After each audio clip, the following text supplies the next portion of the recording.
Let's start with the big one, Gears 6. Do we actually expect to get it at this show? And what do they call it? Gears of War 6. Yeah. They're going to call it Gears of War 6. I think it's just going to straight up be called Gears of War 6. They might put a subtitle on it, but I think they go back to the of War. So if that's something you care about, there you go. Yeah, I agree. Gears of War 6, and I do think it'll be here. No, anything? I mean, like just continuing the story. We're just doing the same thing. Yeah, we had to finish the trilogy. Okay. Yeah. Can you What is it, imagine trilogy? how that shit's gonna look in Unreal 5? Oh my goodness. Wait, Mike, if it wasn't continuing the story, what would you want from it? I really loved what they did with Hivebusters, Jeff, where they had the one-off, really exploring something new. I think they did a fantastic job with that. Actually, that's a must-play on the Xbox library. But Jeff, personally, I did not really vibe with this, start of the trilogy. So if they were to take a hard left turn and get out of it, I would be totally fine with that. Maybe go back, relive a Marcus days. I think everybody's really tied to that original OG4. So if they go back to the group and just find a different way to tell a story, I would be all about that, Jeff. I would also hope they ditch the semi-open world thing that they did in 5. I just don't feel that landed. I would really love to see them just go back to the roots of the original, like you said, Gears of War, and just go back to that gameplay style. Are they making a Helldivers style game in Gears? That'd be incredible. Just all the freaking hive coming out of the ground. It's their version of Helldivers. Think about it. Stew on that. Horde divers, yeah. Stew on that. You want it, everybody. Yeah, I think there's a chance that they do take that hard left turn, Mike, and they either, an extremely distant sequel, like 100 years later, or an extremely before time, prequel, something along those lines.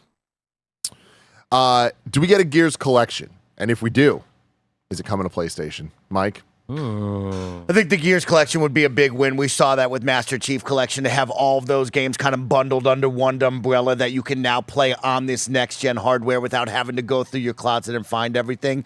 Gears has that lineage. I mean, we saw Andy and Ray jumping back into Gears and exploring this together. It is a game franchise that is beloved. It has a lot of great stories to tell and also has some wicked dope multiplayer with Horde mode and more. So if you could put that all in one package and also possibly sell that out to PlayStation and other consoles, I think that would be a massive win. But do you think they mention anything about, they don't say the word PlayStation on stage, do they? No. No. I highly doubt that. Coming everywhere. Would it just be, would it be one of those all platforms or whatever? I understand what Paris was saying earlier in the show about, what is going to be the messaging for the business going forward? And do we talk about multi-platform type releases? But with how hardcore the Xbox fan base is, I feel like that would kind of just be like a little knife in the ribs again. To your point, I don't think they're clearly going to do some kind of multi-platform strategy. We know that, but I don't think you badge any of these games with PlayStation on it. I think you say day one on Game Pass and leave it at that. Can you legally do that? As Xbox, could you be and this game is also coming to PlayStation on your Xbox showcase stage? I wonder if there's any guidelines around that, because I would imagine that we get a game announcement of Gears Collection, or for any game that is coming multi-platform, it happens on a blog post afterwards where it is. This is America blessing freedom of speech. You can say PlayStation wherever you want. But I don't think you do that on a blog post afterwards, not on the actual stage. I think they make the rules of whatever they want to do, but I don't think that they would do it for goodwill purposes. I don't know. Unless that's the direction they're going. But I don't think it is. I don't think it is. But that would be the definitive, we're going this direction. This episode of Kinda Funny is brought to you by Punkle, the developers behind Vampire Survivors. Did you know that Vampire Survivors is out on just about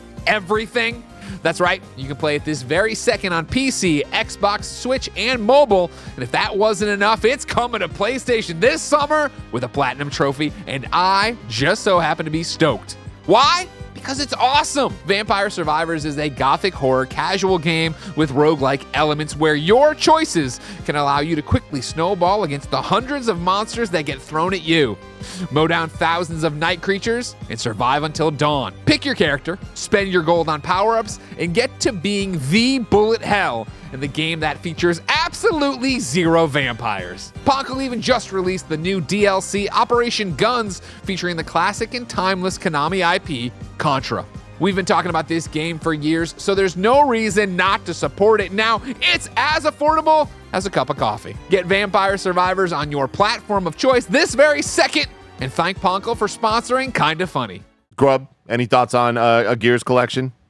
I've never heard anything about a Gears collection. That doesn't mean anything. It could happen. I think it's a good idea. The problem that Xbox has is they have these backward compatibility layers that make games look very good. So it's kind of hard to sell them again.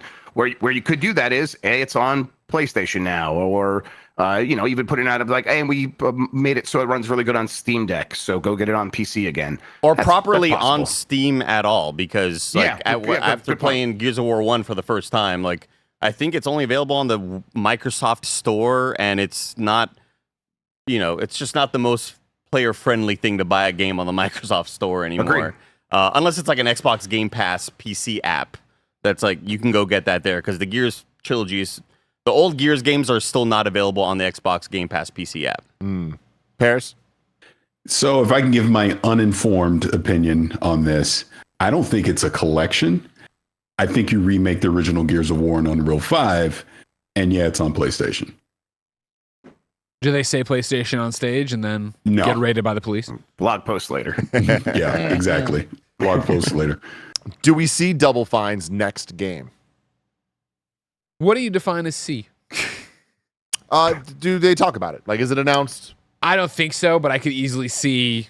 We have so many studios doing so many amazing things, and there's a package that has logos and just gameplay of something you see going on there, but not like, here it is. Here's Tim Schafer. He's talking about X, Y, and Z. Last year's Developer Direct just really kind of threw off any expectations that I have for what these things can be. Like, if you were to have asked anybody at this table, are you going to see Indiana Jones at a Summer Game Fest presentation or at a random Developer Direct in the fall or whatever, like, you would have gone with the former. And so, like, I feel like now anything's on the table with these Developer Directs. So, like, yeah, maybe they mention Double Fine's next game, and at the Developer Direct, whenever that happens again, here's a first glimpse of the gameplay. Like, I don't know, it just kind of, like, threw off what I expected these could be,